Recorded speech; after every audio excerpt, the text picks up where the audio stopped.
Hey guys, it's Sleepy Reader. I wanted to share some thoughts with you about some kids' comic books that I've been reading with my daughter lately. She and I read a lot on the iPad. We also read physically, but tonight I'm gonna go through some of the things we've been reading on the iPad. And all but one of these is available in physical media at the moment, and the one that isn't will soon be out there physically. Uh, what we've been looking at so far is Aw Yeah Comics, which features mostly Action Cat and Adventure Bug, although there's many other characters involved. And this has just started coming out about 4 months ago. Started with a Kickstarter thing. Here's the two guys who produced the comic book, and Art Balthazar and Franco. He just goes by Franco.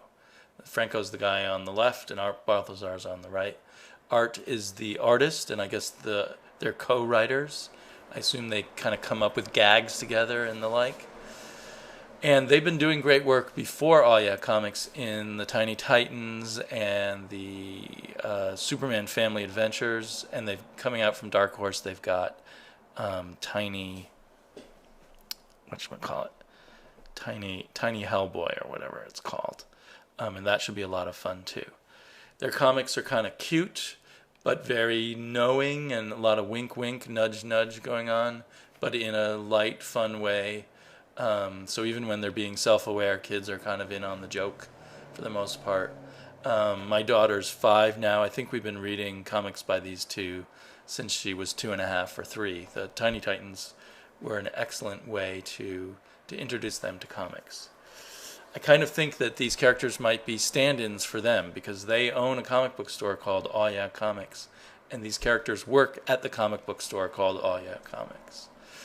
And they've got a bad guy named Evil Cat. Here's a kind of cute sequence where Evil Cat turns a giant pancake into a monster, but then the monster doesn't want to be a monster. The pancake just wants to dance.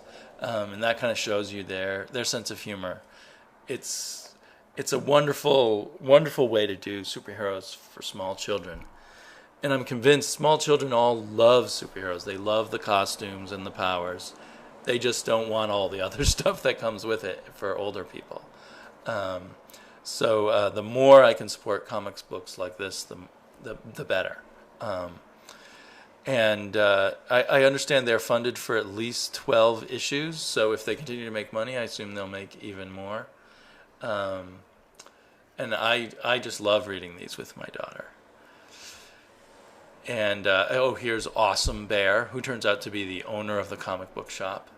And there's a girl version of Action Cat who always kind of makes the boy Action Cat feel a little nervous, he has a little bit of a crush on her, I think. Another kind of cute thing is they'll do a little story about the villains. Here's Zombie Cat posing with Ghost Bug, his sidekick. This kind of shows you the level of their humor again, the dramatic action pose. So it's kind of making fun of itself, or making fun of superheroes while, being in love with superheroes. Another cute character is Anti-Gravity Bear, who floats around like a balloon. So I highly recommend this stuff. Every issue there's a few smaller stories by other artists. I'm so into the art by Art Balthazar, it's hard to switch gears to the other artists, but still, it's interesting to see other artists do their take on this little world. Then another staple for what me and my daughter read is Adventure Time. We've read, at least 17 issues, and plus some of the miniseries. And for the most part, they're good. I think this particular issue had a very blood and guts kind of sequence that we had to skip, and it upset my daughter a bit. But we haven't come across too many of those. It does have a kind of, what do I want to say? There is a slightly disturbing side to it, but for the most part, it just goes over my daughter's head. And it's so sort of imaginative and quirky and fun, and she gets all of that. So I would still, for most kids, recommend reading Adventure Time with them. It's not quite as gentle as you might have gathered as the oh yeah comics type of thing. So, oh, and here's our favorite variation on Adventure Time, Fiona and Cake, because my daughter wants girl heroes, and Fiona is the girl version of Finn, and Cake is the cat version of Jake, a girl cat, I assume. And it's drawn in a lovely kind of storybook fashion, and even framed with kind of this creation myth, which my daughter really enjoyed, where this being of fire was the first being on Earth, and she makes these molten rock babies, and it's pretty cool. The mini-series kind of had its ups and downs. There were a few issues where it got kind of weak, but my daughter still enjoyed it. It just seemed weak to me. And then another mini-series that they've just started is Candyland Capers, starring Peppermint Butler and, what's he called? Cinnamon Bun, pardon me. And this looks pretty good, maybe not as good as the others, but still probably worth checking out. Cinnamon Bun looks a little gross, and there hasn't been anything too gross in it yet, but I do wonder if any gross out stuff is coming up. So that's the trick. My daughter, at least at her age or her sensitivity, she's deep into stories, and if something disturbing happens in them, she really feels it. So you have to tread carefully there. Here's something completely different from those, but a sort of whimsical, charming fantasy called Korgi, about these magic Korgi dogs that live with these small people with wings, although we don't find out they have wings till the end of this book, so I'm kind of spoiling it. Sorry about that. It's a wordless book, except for every issue or book, they call them books, they're about 40 or 50 pages long. Every issue begins with this introduction by this librarian frog, and then all the rest is silent, and you have to kind of figure out the story. It's very charming and fun to look at, and my daughter likes it, but it's harder on the grown-up, I would say, because you do feel, at least with someone my daughter's age, you feel obligated to kind of narrate the story to her. So it would actually have been handy to have words to read rather than make up your own story. But I imagine very soon she'll be old enough just to look at the pictures and make up her own story and be happy with that. And of course, I've set myself up that when we're reading a book, we do it together. It's not something she does alone. It's a social activity. So as you can see, it's just lovely line drawings, very, very detailed. And a lot of it kind of light and happy, but actually with scary things do happen. In this first issue, this ogre-like creature wants to eat them.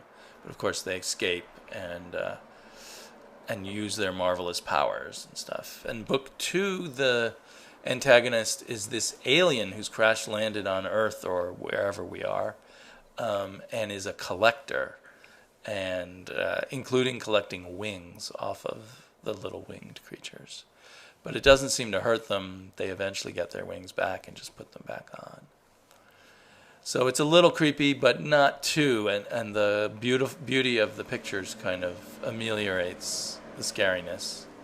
In book 3, we go to the library and read an old book where we learn the origin of the Korgis, and so part of the comic is inside the old book, which has a simplified version of the drawings.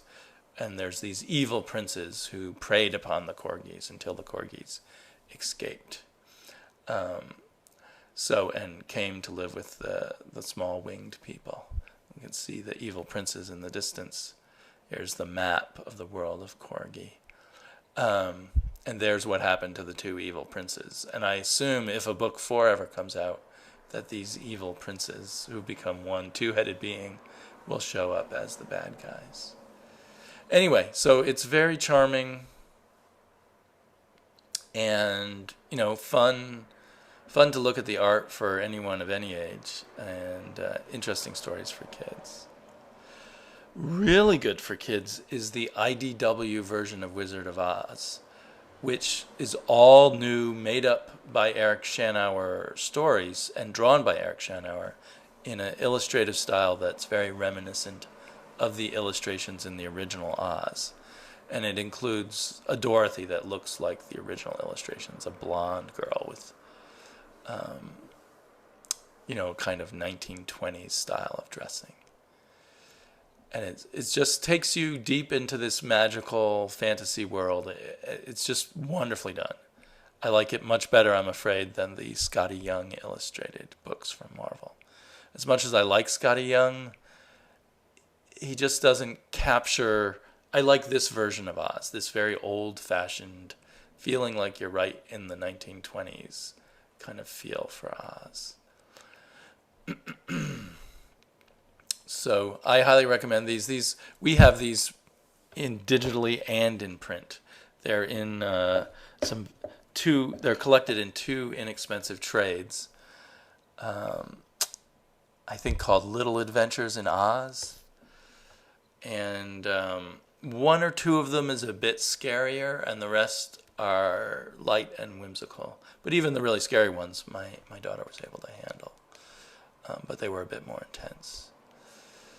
But, to me, this has been just a wonderful way to envelop my daughter in the world of Oz. A little easier. We've read some of the Oz books, but her attention usually flags after a while. But these books really keep her attention. These comic books.